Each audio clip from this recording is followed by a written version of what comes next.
What's going on? It's time for another episode of Too Hard for the Radio, transmitting from the future free state of Greater Idaho. I am the one-armed madman, and with me today we've got author Peter Serefine. Peter, it's great to have you on the show. How we doing? Doing fantastic. Thanks for having me on. No problem, man. I'm excited to talk about your books here. I'm a political junkie, so I'm a libertarian, and I like a lot of aspects of the Constitution. I just hate that nobody in our government has any respect for it whatsoever. So I'm really interested to hear your take on the Constitution and what you got going on in your books. Yeah, well, I agree. Constitutionalists and libertarians are really pretty close to the same thing. The challenge is what, like you just said, is nobody follows the Constitution anymore. And I believe that's because we don't teach the Constitution anymore. The John Q. public doesn't know the Constitution anymore. And we certainly don't know what was intended by the Constitution, not what we've made it out to be. So that's kind of where I come in, is I try to teach people what it says and what it was supposed to mean originally. And I don't think it's an accident that people aren't learning about the Constitution in school. It's not like these teachers are just like, hey, oh man, we just got through the whole semester and there was this really great thing called the Constitution and it just slipped my mind. Like, they do not want us to know what is said in that thing. Like, I think it's the same thing with like economics. If we understood basic economics, we wouldn't allow, the government to steal 40% of our income and use it to slaughter people around the world every day. So there's a lot of like intentional, for lack of a better word, fuckery going on in schools right now. Yeah, well, the Constitution thing, you go through your elementary school American history class and they talk about the Constitution and they tell you about the three branches of government. And that's pretty much it. These guys all met in August. It was really hot. They came out with this thing and it set up the three branches of government. But they don't go into any detail anymore at all. Yeah, and there's some simple things I like to point out to people, and it's about the language of the Constitution and how we've perverted it. One simple example is the differences between the First Amendment and the Second Amendment. So the First Amendment says Congress shall make no law abridging the freedom of speech or establishing a religion or doing all this. But the first words are the important part here. Congress shall make no law. In 1791, when the First Amendment was passed and ratified by the 13 states, 3 of those 13 states had state religions. And that was perfectly legal. And almost every state and town had blasphemy laws and profanity laws, which was perfectly legal. The First Amendment says Congress shall make no law about these things. Now, the Second Amendment says a well-regulated militia being necessary for the security of a free state, the right of the people to keep and bear arms shall not be infringed. Doesn't specify infringed by who. It says shall not be infringed. So how did we end up with 14,000 gun laws, or however many are on the books? Well, now there's the Supreme Court at some point decided that the 14th Amendment has this incorporation doctrine and it extends all of the rights and constitutional guarantees of the Constitution and the Bill of Rights and everything all extends not just from the federal government all the way down to the local level. Like every branch of government, you have all of these same protections. There's 2 problems with that. Clearly not what our founding fathers wanted. And secondly, the guys who wrote the 14th Amendment said it didn't do that. They said that it extended no new power to the federal government. So I was actually reading a little bit about this. We've got a new Supreme Court case coming up where they're going to review the bump stock ruling. Yeah. And man, it's such a like a mindfuck, because the language, they use a lot of language to describe something that does very little, right? And like in the first place, well, is it a machine gun or is it not a machine gun? And now they've got us arguing whether it's a machine gun or not, when it should be like, hey, 2A doesn't say anything about machine guns to begin with. No, and we have a president who says that, when the Second Amendment was written, you couldn't own a cannon, which is bullshit. When Jefferson the Second did. Amendment was written, not only could you own a cannon, you were encouraged to own a cannon, and the most powerful weapon of war in the world, the frigate, the battleships of the day, were all in private hands. They were all owned by private citizens. So the whole you couldn't do is BS. I think it's regarding the bump stock. It's really interesting to note that back under Obama, the first time the ATF tried to regulate bump stocks, the ATF said it's an accessory, it's not a firearm. Therefore, we have no authority over it. And then, of course, under Trump, now it gets banned. Yeah.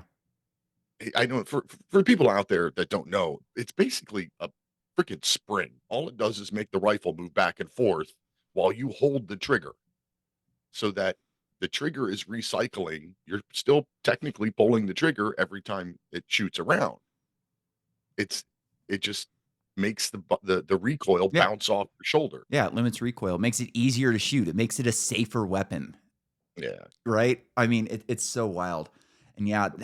But it's an accessory. Yeah. And the ATF admitted that they, the only part of a firearm that they really gave themselves any authority over was the receiver, where the bullet goes in and goes bang. And part of the case is also to review whether or not the ATF had the right or the authority to make that decision.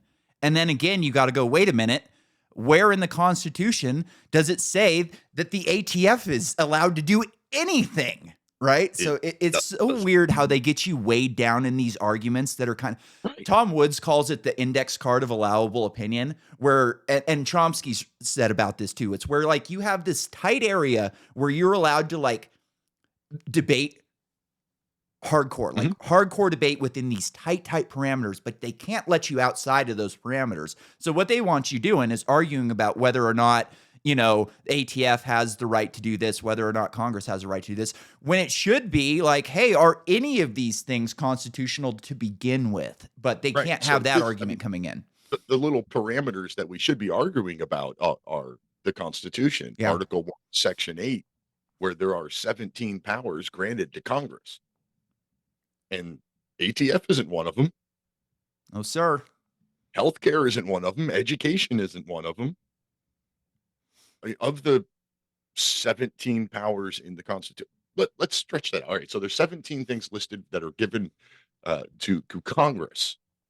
If you list up sat there with a piece of paper and you did a tick mark and you counted every time in the Constitution it grants anybody in the federal government a power, including, the president can do this and Congress can do this and the judges can do this. You add all of those up, you're going to get about 35 things. Okay. All of the federal government has 35 powers according to the Constitution. And all of the founding fathers believed that the Constitution was a limiting document. And if it wasn't in the Constitution, then federal government couldn't do it. How do we have 445 federal departments and agencies for 35 powers in the Constitution? That's crazy. So you said something there. I actually had this written down. There was something I wanted to ask you about. You said the founding fathers called it a limited document. Now, when we hear about the Constitution in the news from the corporate media, it's not a limited document. It's a living document. Living document. Yeah. Oh, that's their favorite thing to do. Okay, let's play that game for a second. If the Constitution is a living document, then all literature is living documents. You can't apply a modern definition to a word that was used in a 300-year-old piece of text. For example, in the Constitution, you can't use misdemeanor, high crimes and misdemeanors, the impeachable offenses. Today, we think of a misdemeanor as a lower level crime. Back then, a misdemeanor was a no-no that wasn't yet a crime. It was bad behavior that did not rise to the level of a crime. Really? I didn't know that. So using their definition And the best way to find their definitions is Noah Webster's 1828 dictionary. He wrote it for this purpose. Oh, wow. Um, 1828 dictionary. I'm going to order that. I bet that's an expensive dictionary now that it's I a think very about it. expensive dictionary. However, there are apps for your phone that you can Oh, use. that's really cool. Man, Um, it's so interesting. Tyrants will do anything they can to limit your ability to check them, but Mhm. technology still finds ways around things. It's very cool. But if misdemeanor back then meant, bad behavior, today it means crime. Yeah. Well, let's look at And we one have of my favorite. thousands and thousands of them. There's been books written about how many laws people break every day without even knowing it. There's one of them's like, what is it, 7 felonies a day Yeah, or something like that's that. the Is one. is the title of it. It's which is crazy. I am surrounded by constitutions. I am sitting in my own personal library where I have, big leather bound books of American historical documents. I have, the pocket constitution that I've purchased with my own money and handed out thousands of copies of these. I've got a little leather bound one that I bought at Barnes and Noble, gilded pages, leather bound, pocket size. Love this one. Um, this is an indexed version here, where if you want to look something up in the back of the book and then find it in the Constitution, it tells you where here, tax shall be laid unless in proportion to the census or enumeration, no capitation or other direct taxes. That would be Article 1, Section 9, Clause 4. Man, you're on top of this stuff. How did you get it so interested in the Constitution? It's interesting is right before Trump came on the scene for politics is about the same time I woke up. Me too.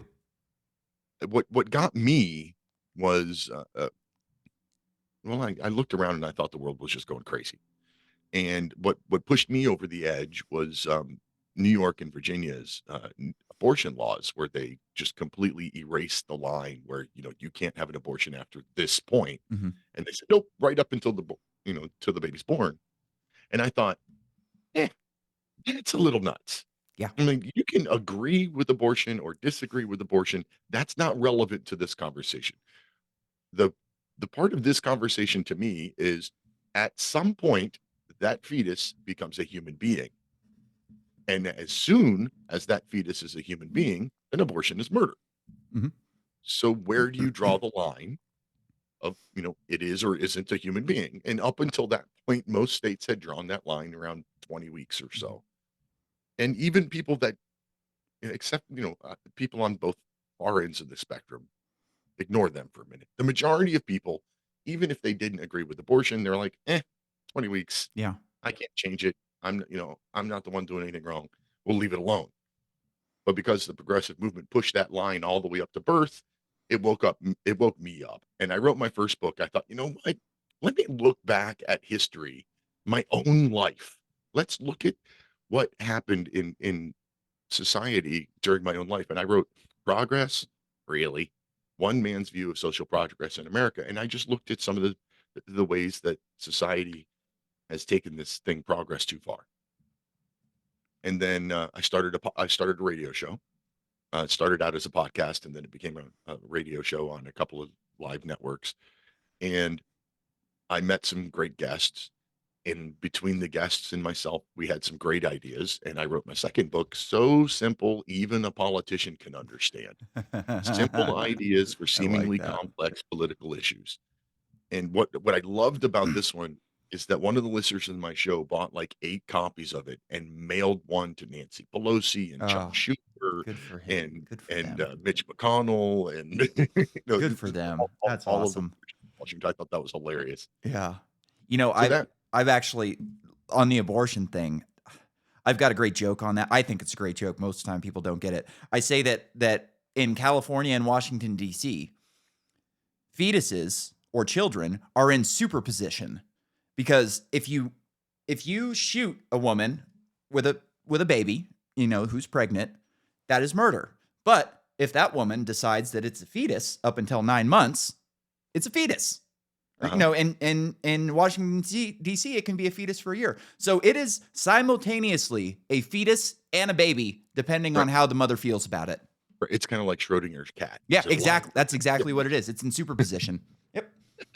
Simultaneously alive and dead, depending on how she thinks about it. It's Exactly. sick. When you look at it like that, you go, "Wow, that's really sick." Yeah. And again, to me, the point was, had they just left it alone, most people would have just, go along to get along. I don't agree with it, but I'm not going to, do or say anything about it. But that's the thing that woke me up. So in the beginning, I'm like, the world's going crazy, but I don't really pay attention to politics. I don't know where I am. By the time I wrote the second book, I'm like, hey, I'm pretty far on the right. And then my third book, A More Tyrannical King, How the Federal Government Has Become More Oppressive Than King George. This one, I look at government circa 1775 under King George and compare it to government today to see which one is more oppressive. Um, the subtitle gives Yeah. away my conclusion there. Um, while writing that one, I had the idea for the fourth one, Trust Shattered, and also realized I'm a constitutional originalist. This is, the U.S. Constitution was one of the best documents ever written by human hands, and it created one of the best governments ever known that has lasted longer than any other. The freest society, most profitable society, all of these things, and almost all of the problems in our world, and may I say all of the problems in our country, can be traced to the fact that we stopped paying attention to it. We stopped reading it. We stopped studying it, and we started ignoring it. Yeah. I think you'd like the book Democracy, the God That Failed. That's kind of Hoppe's thesis in that book is like limited constitutional monarchies provide more freedom to the average person than democracy does.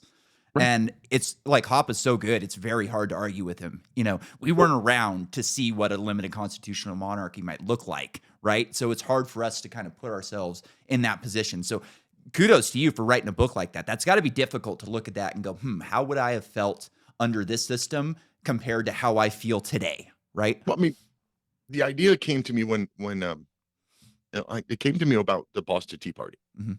The idea of the Boston Tea Party. So, there's the stamp tax, which is terrible, and the Americans are like, "Screw you, we're not paying this." And then eventually, Parliament says, "All right, all right, all right, we'll take away the stamp tax, but you still have to pay the tea tax." And the colonies are like, "Nope, we ain't doing it." And they risked a war with the greatest power on earth over a shipload of tea. So I thought, well, how much tax was it? And I did the math. I took the pence and I converted it to British pounds. And then I did the math of inflation from 1773 to today. And that tax would have cost the 13 colonies then, that tax would have cost the 13 colonies the equivalent in today's money, the equivalent of $300,000 a year, Wow. all 13 combined. That's not I would have It's guessed nothing. a lot more than that. Yeah, Like yeah. Our Senate wipes like their butt with hundreds of that times much. more than So Yeah. do you think that the revolution was a bad call then? No, I No? don't think so at all. If you look historically, Oh, I these get what you're saying. I get what you're saying that go continue. they were good. Like it's like, okay, so these guys risked a revolution over the equivalent of $300,000, and we've got a government that spends $300,000 about every 45 seconds Yeah, and taxes us like you used to figure 40%. I think it's closer to 50%, maybe it is. but there's no way to calculate it because the taxes are all hidden in everything we do and buy. Yeah, it's I mean, taxation is theft. You're speaking my language right there, buddy. I tell you what. Well, our Yeah. founding fathers did not trust democracy, Well, and most people they didn't back then. I mean, and they democracy was a shouldn't. dirty word for a long time. I mean, it was like, oh It, yeah, that thing that the Greeks tried out that really went bad. well, the Greeks weren't the only ones that tried it. China, for example, has tried just about every form of government ever. The Italians, they tried just about everything ever. Democracy never works because eventually it turns into factions, and eventually one of those factions gets all the power and squashes the other one. And then, oh, wait, where's all the money? Because, you killed half your country. So now money's gone. That's why our system was set up so that the only person at the federal level that you and I had to vote for was our House of Representatives member. We're not supposed to vote for senators. We're not supposed to vote for the president. The only people you and I are supposed to have any say in, direct say, is the House of Representatives. But we've botched all that up too. I don't know if we botched it up or if we destroyed it on purpose. I think anytime I look at something like that, where you go, where something's just like a complete bastardization of what it was meant to be, I don't. I used to think like, I wonder how things got out of control so bad that we've made it to this point. I don't think like that anymore. Now I think like, who destroyed it and why? Yeah. What was their goal? Yeah, Their end goal? yeah, I mean, so it was said that there are 3 elected jobs at the federal level: House, Senate, and President. Our founding fathers set it up so that those 3 different jobs had 3 different terms of service. They were all elected by 3 different groups. We elected the House of Representatives, the state legislatures elected senators, and then the Electoral College, which has to be people that are not in government, elected the president. So they set it up so that 3 different groups of people elected those 3 different jobs. And all 3 jobs had 3 different lengths of term. That was all done by design. What'd we do? Oh, let's add the 17th Amendment and make it so that we elect senators directly.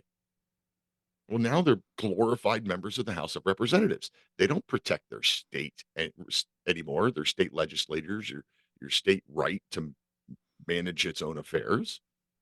They want the popular vote of their state, so they pander to the populace.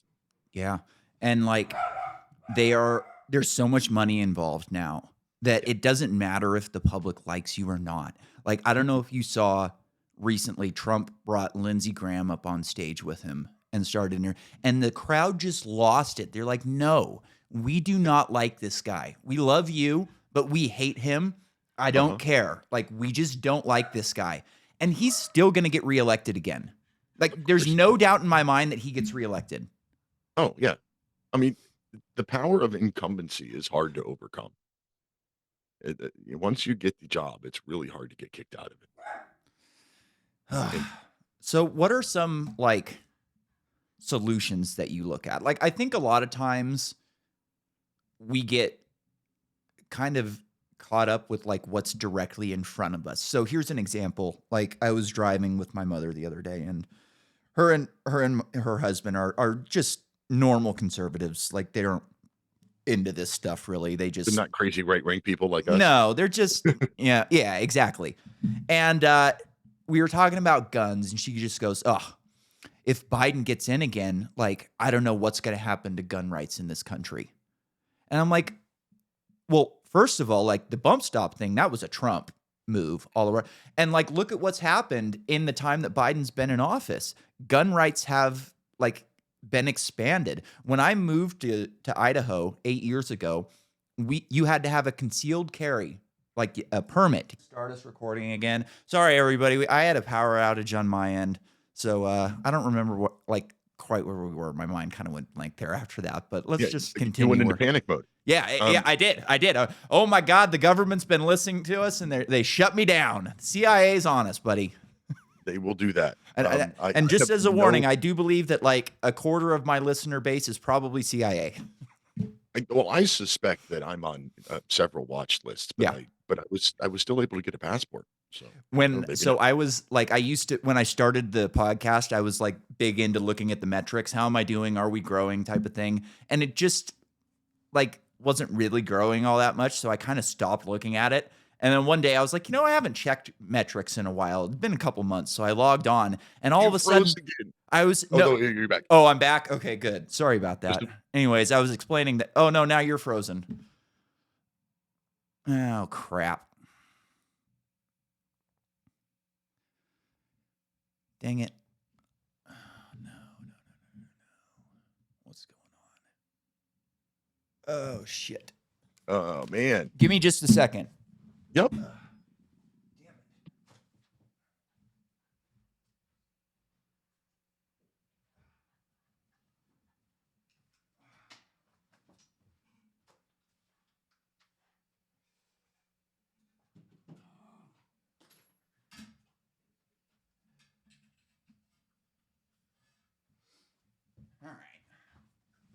right.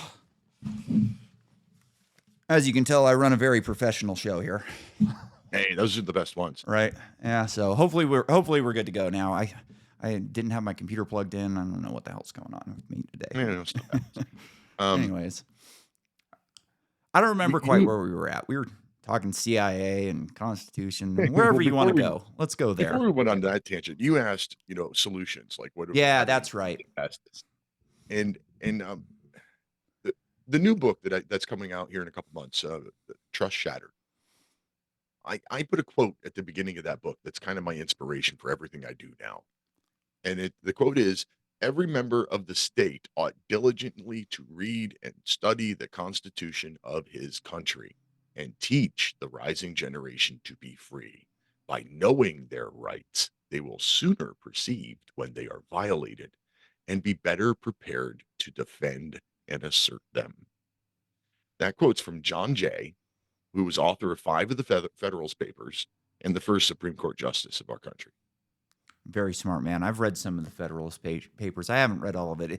If I'm being honest, it's those are hard for me to read. Like they're tough. They're tough reads. It's tough for me to stay like engaged with them. My mind seems to wander. So I do the best I can with reading them, but it's tough. And I think that is like part of the reason that people don't really learn about it is because it is tough to read. But that's what's great about podcasts, right? Like, I don't know if you've ever listened to Hardcore History before, but like I know, like my little brother's on homeschool now, and they had to figure out some history stuff for him. And like his dad's not great with history. Like he's having to learn a lot of the stuff that you're talking about right now because he never learned it in school. And he was a police officer, a police officer that knows nothing about the Constitution. You would think that should be illegal, but that's absolutely the case. He knows less about the Constitution than I do, and well, that's something to talk about right there. Yeah. I mean, that's part of the solution.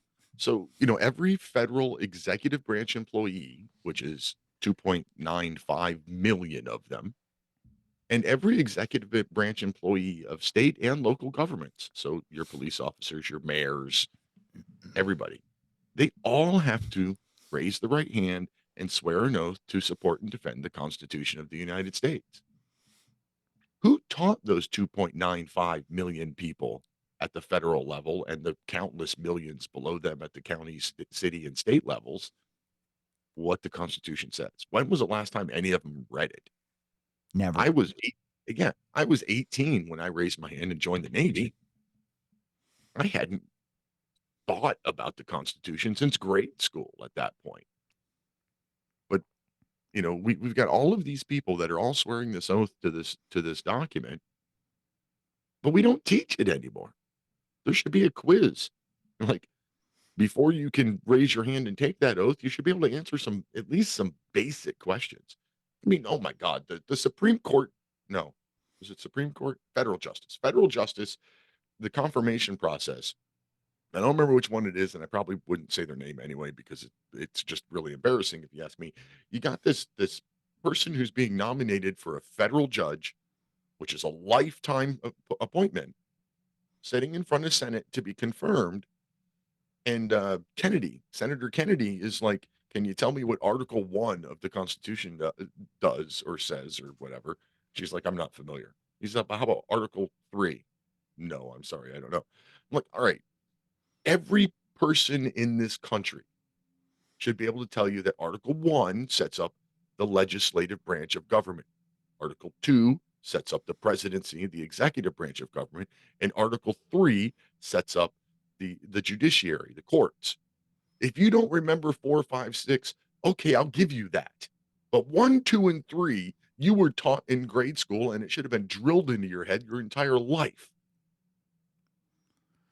And they should have to read it every year that they're in office. They really should. There should be like, I don't know, a class, a seminar, a freaking, a meeting in an auditorium where everybody is in that room and you've got you standing up on stage going, none of you are leaving this room until I am confident that you understand every word that I'm telling you. That would be great. It would. And I have classes like that on my website, liberty-lighthouse.com is my homepage, and there's a button there that says classroom. You can click the classroom button, and there's about 18 hours worth of courses on the Constitution there, and I'm adding more. I kind of got sidetracked with promoting the new book, so I haven't been adding more lately, but I will. There's 18 hours of courses there. It's called the Liberty Lighthouse Classroom. Right now, they're all courses that are from Institute on the Constitution, but I'm going to put up some of my own courses. I'm also going to incorporate some Patriot Academy courses and maybe some Hillsdale College courses. And Hillsdale College. I've heard good things about Hillsdale College. Do you teach there, or No. you affiliate? No. Nope, not affiliated at all. I got to get up for a second again. I can still hear you. Sorry about that. They're one of the few colleges in the country that refuses to accept federal money for anything. And that way they can teach what they want to teach, and they can tell the federal government to go pound sand when they start doing, oh, well, you have to have a transgender bathroom. F you. No, I don't. Yeah, man. And these freaking government agencies are so powerful that it is so hard to stand up to them. Like the Department of Education is one of the most powerful groups of people in the world. I got to find the quote. James Madison, right? So he is the guy called the father of the Constitution because, he penned it. He was the penman. So a lot of people think that he's the one who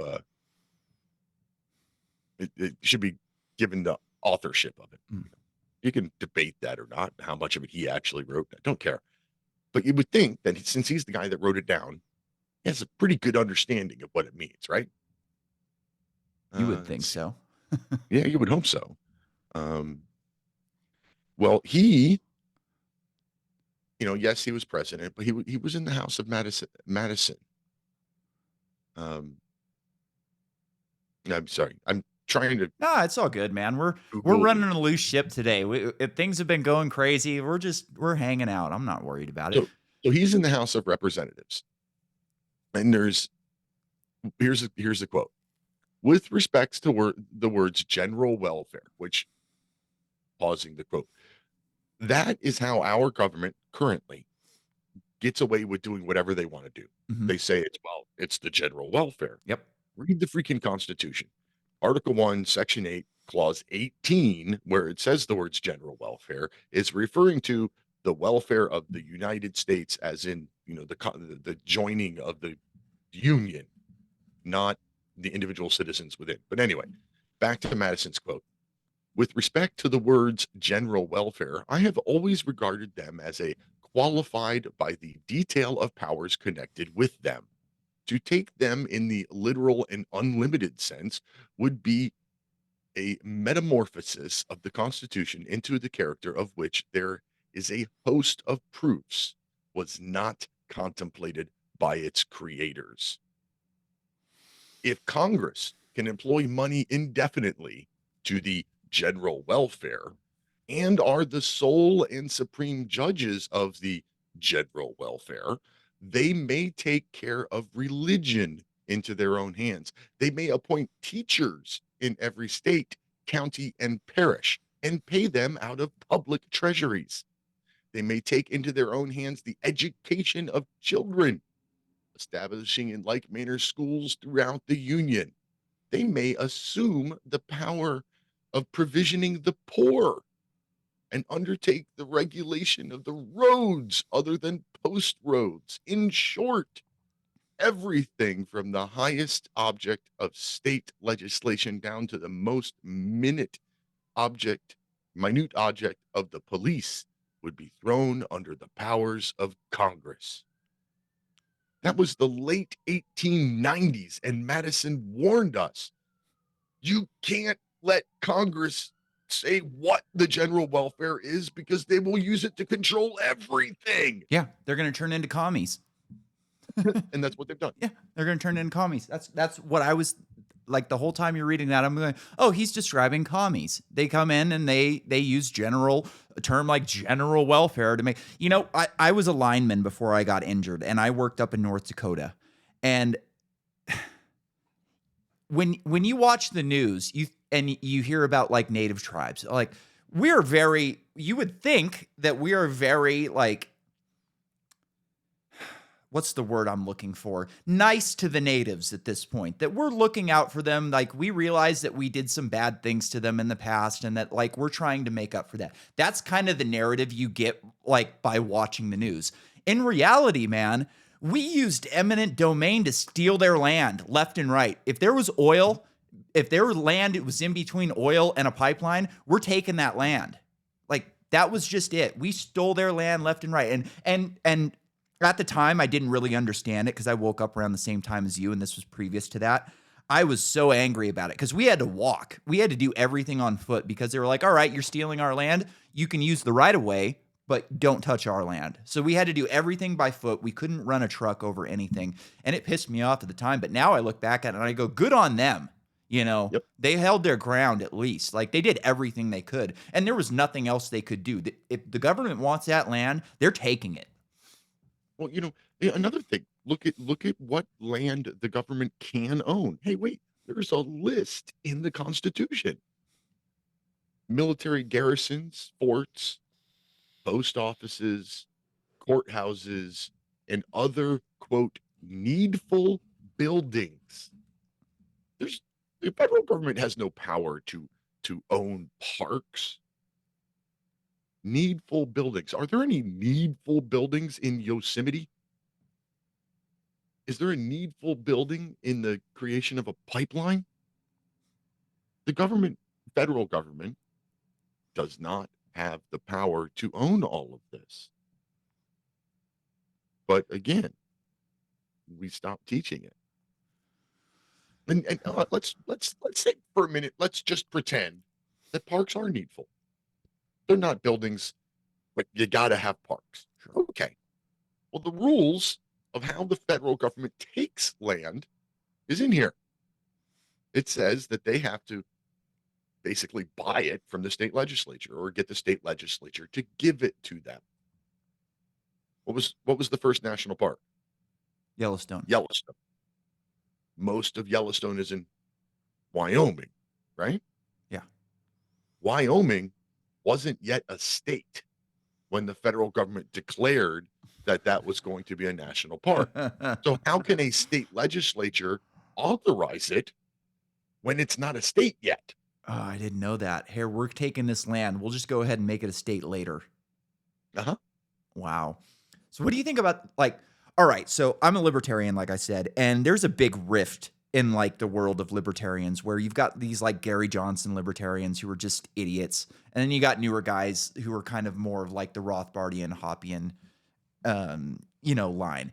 And so I think all borders should be private. I'm not a crazy open borders libertarian. I think that's a stupid pie in the sky, like, utopian idea. Like, I think borders should be private. It's really amazing when they want land and they want to keep it pristine, or if they want to keep us out of it, they'll do that in a second. Yeah. Try to go to Area 51. They got some nice borders there, but we got a border with Mexico that everyone in this country is sick of being open, and there is nothing they are going to do. They're just not going to do a damn thing about it. What's the Constitution say about the border? That's really interesting to talk about because, you can't really have a country without a border. Yep. But the Constitution doesn't talk about immigration at all. It talks about naturalization. Congress has the power of naturalization, which means Congress can set the rules as to who is or is not a citizen, but there's nothing about immigration. Immigration would be enforcement. That would be the executive branch enforcing the border. So all this arguing back and forth between whoever's in the White House and whoever's in Congress, it's all made up BS. The president has the power to say, no, nobody gets in, nobody gets out, whatever. We don't need a law. They don't have the right to make laws about it. It's not there. So what do you think about the bureaucratic state? I think that, like, a major problem with the way that our country is ran is that it's just this bloated bureaucratic state. Like, there is so many people just Mm, working on tax dollars that like mhm. right now my mother works for the Idaho Supreme Court, and I have to like calm myself when we're speaking about things, right? Cuz and she's complaining that like they want us to go back to the office and work. And I'm like, "Hey, you're on tax dollars. Get your ass up and get into work." You know, like that's kind of the way I look at it, right? And she makes, "Oh, well, we get more done outside of work." And I'm like, "You know what? I don't care. Like go down there and do your fucking job." Like this is just something we're not going to see eye to eye on. Right. And you know, she's a bureaucrat. She like essentially runs a training system for other bureaucrats. Mhm. And I've told her before like I really wish you would quit this job. Like this is a dirty job that like this is blood money. And normal people just don't really understand that it's blood money. They just look at it as another job like, "Hey, I'm doing a job, like this is a service that needs to happen. So I'm just providing, you know, service." Where it's like, "Hey, like you work for the Idaho Supreme Court. What has the Idaho Supreme Court done for us lately?" Well, they're actually responsible for every homeless person that you see in this country right now because 5, 10 years ago, I don't remember exactly when it was, some idiot on the Idaho Supreme Court ruled it a cruel and unusual punishment to move somebody's camping gear off the sidewalk. All right. You got into a lot there. Yeah, So sorry. I no, get that's quite all fired right. up. I point to 1913. I and a lot of other people point to 1913 as the year that government just completely ignored. They decided, you know what, this Constitution thing's outdated. We're not going Yeah. to deal with it anymore. Up until 1913, were there oversteps? Sure, the government did things that they shouldn't have done, but there was always somebody saying, "No, no, no, no, you can't do that." After 1913, they just did what they wanted, and nobody really paid attention. There were four changes in 1913: the 16th Amendment, the 17th Amendment, the Federal Reserve, and I can't ever remember the fourth one. But I just wrote an article about it on my Substack, Yeah. Liberty Lighthouse stuff, Substack. Um, in 1913, when all of those changes happened, there were, wait for it, 388 civilian federal employees. Wow. That's Now, wild. taking that, let's well, we're more bigger country. We've got more citizens now. What? So let's look at it in the per citizen ratio. 388 citizens. That worked out to be one. I'm sorry, 388 civilian federal employees. That worked out to be one civilian federal employee for every 250,000 U.S. citizens. Today, 2.952 million civilian federal employees. That is one civilian federal employee for every 115 citizens. And they still can't manage it. And they still can't manage it. Like it's gotten worse. It's what? That's crazy. Like, man, I always knew Woodrow Wilson was the worst president of all time. Like he's just a despicable human being, right? But man, 380, that is almost like inconceivable when you look at the government that we have today. Like it is so out of control. Man, Yeah, 388. I mean that would the federal budget would be like nothing. right. Because you know what? They didn't have income tax. Yeah. If they wanted money, they had to ask the states for it, and then the states had to, raise the money and send it to them. So they didn't have a giant bureaucracy that was reaching into every aspect of your lives. They didn't have 2.952 million people that they had to pay for. They didn't, every member of Congress didn't have a staff of Yeah. 25 people or whatever they have. Yeah. Congress alone, just the members of Congress and their staffs and their office supplies cost we the taxpayers $2 million a day. Just their existence, before they even do anything, their existence costs us $2 million a day. That's something. I remember Ron Paul talking about that. You know, Ron Paul, when he was in Congress, they had to convert a broom closet into his office. That's Mhm. what happens when you go into Congress, speaking like Thomas Jefferson. You know, Right. like they put you in a closet and they forget about you and they will smear. Like he's the like one of the greatest people of all time. Like he delivered babies for a living. Like Right. and the average Democrat thinks that he's evil. It's so sick, right? Ugh. So, all right, we're gonna get out of here in a few minutes. I wanted to ask this one: who was your favorite founding father and why? Uh,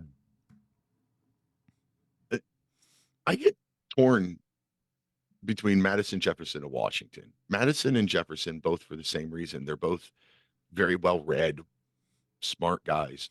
But Washington, if you actually like read his biographies, like he was an incredible man. He, he served without pay as the general, and then wanted to serve as president without pay, and Congress wouldn't let him. Um, he stepped down willingly after 2 terms, even though he didn't have to. Like he, when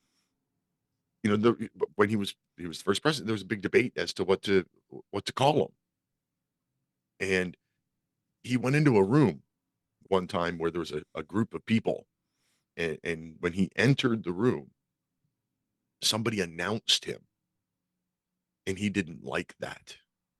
So from then on, he was the first person in the room, and others would come in, and he was usually seated when the others would come in.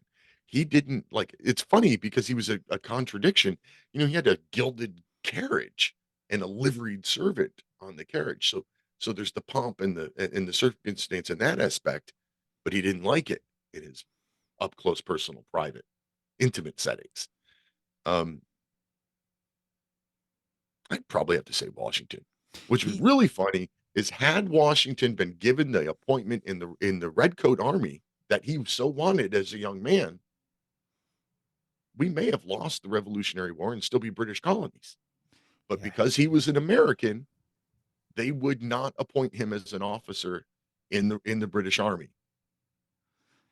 That's cool, man. He was such a badass. Like I've heard a lot of things about him. Didn't King George call him the greatest man to ever live because Yeah, he they turned say down all that power? yeah, if he goes back to Virginia and just be a farmer, he's the greatest man that ever lived. Yeah, yeah. That's something.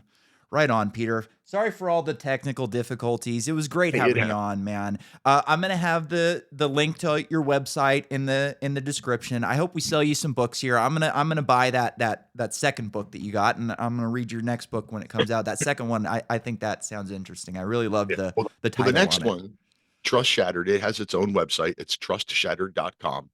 It is pre-sale only right now. It comes out on May 1st. The only place you can buy a paper copy is at trustshattered.com. Gotcha. Are Uh, you doing an audiobook for it?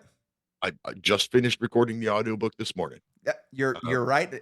I'm an audiobook guy, man. We're good to go. All righty. all right. Thanks So again, the audio. Peter. It's been a pleasure. We're gonna get you out of here and call it a day. Thanks for listening, everybody. Go buy Peter's books. I think you could probably learn a thing or two.